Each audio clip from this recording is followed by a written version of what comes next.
Good morning.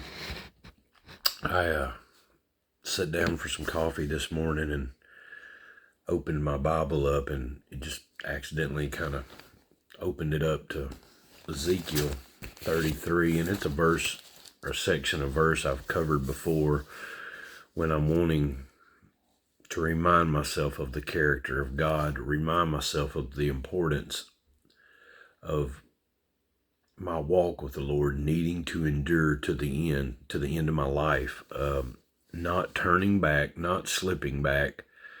It's vitally important. And then I flipped over to Romans where I was yesterday and just kind of continued reading, and it's kind of weird. I hit the same vein from Ezekiel in the Old Testament to Paul talking to us in Romans in the New Testament, and it has the same flavor, the same warning, the same mentality of a man of God warning us not to turn back, not to slip back. You know, Paul says, "For if God did not spare the original branches, he won't spare you either." Notice how God is both kind and severe. He is severe towards those who disobeyed, but kind to you if you continue to trust in his kindness. You know, what caught me there is I just opened up to Ezekiel, and he tells Ezekiel, he says, "Son of man, give your people this message. The righteous behavior of righteous people will not save them if they turn to sin, nor will the wicked behavior of wicked people destroy them if they repent and turn from their deeds. When I tell a righteous person that they will live, but then they sin, expecting their past righteousness to save them, then none of their righteous acts will be remembered. I will destroy them for their sins. And suppose I tell some wicked people that they will surely die, but then they turn from their sins and do what is just and right. For instance, they might give back a debtor's security, return what they have stolen, and obey my life-giving laws, no longer doing what is evil. If they do this, then they will surely live and not die. None of their past sins will be brought up again, for they have done what is just and right, and they will surely live."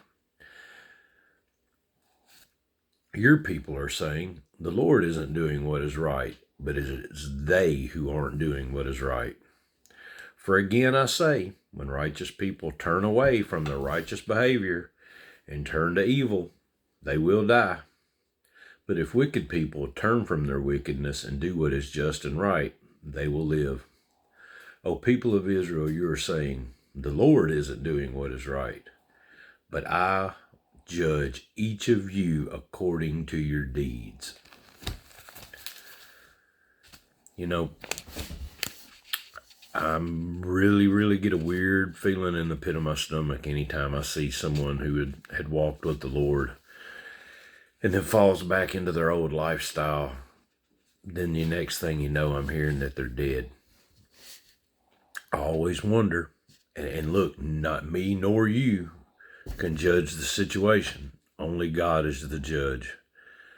But if I'm to know people by their fruit and know from looking back, and I see people that have turned back on the path of the Lord and went their own direction, doing whatever they want, living a life that from the outside doesn't look good, I'm not so sure I can stand there and join you in having the peace you seem to have when you say, "Oh, they're in a better place now, Dwayne."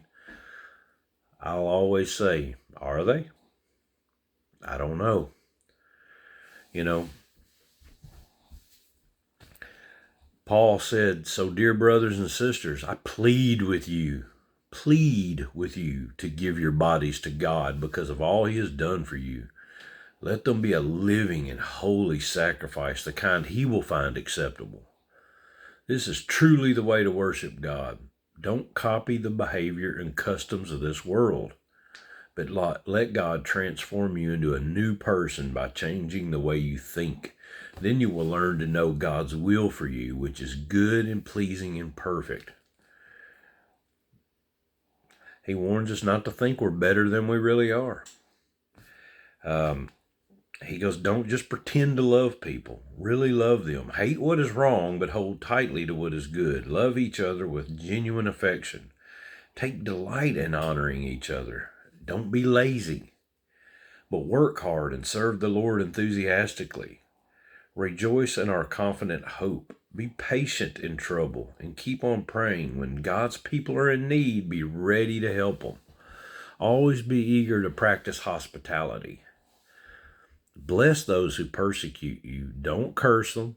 Pray that God will bless them. Be happy with those who are happy and weep with those who weep. Live in harmony with each other. Don't be too proud and enjoy the company of ordinary people. And don't think you know it all. Never pay back evil with more evil. Do things in such a way that everyone can see you are honorable. Do all that you can to live in peace with everyone. Dear friends, never take revenge. Leave that to the righteous anger of God. Don't let evil conquer you, but conquer evil by doing good.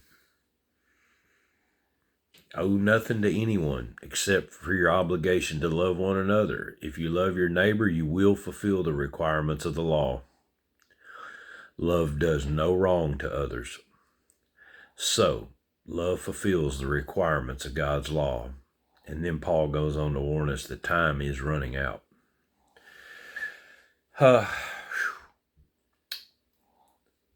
It is a healthy fear of God that turns me back from my sin. I try to tell you guys, I promise I am no model Christian, but I am a man who has a heart to please God. I'm a man who constantly has that desire inside of him to derail and to go off track. But it is my knowledge of the true character of God, the God that warns us that he's going to judge us in the end for how we finish the race. It does not matter how you start the race. You know, I've got so many friends on here that are go-kart racers or motocross racers. I even got a few stock car racers on here from that time in my life. Look, we can get a bad start, man, and we can salvage a good race. But if you get a great start and have a bad race, you get no money, you get no prize, you get no trophy. Paul uses that analogy of running the race to win the prize. You have to keep this in mind. And knowing that, you do not have tomorrow. Tomorrow doesn't exist. Today is all you have. Get yourself right with God, and then do right. Make right your wrongs against anyone that you've wronged. When he talked about giving back a debtor's security, giving back anything you've stolen, be rigorously honest. It's important for you to know that who you are when no one is looking and when no one will ever know is who you are. That's the person God judges, the one that no one will ever know but him and you. Real integrity is being a man or woman of utmost integrity when no one will ever know. I love you. I hope you'll take this to heart. Have a good day. Bye-bye.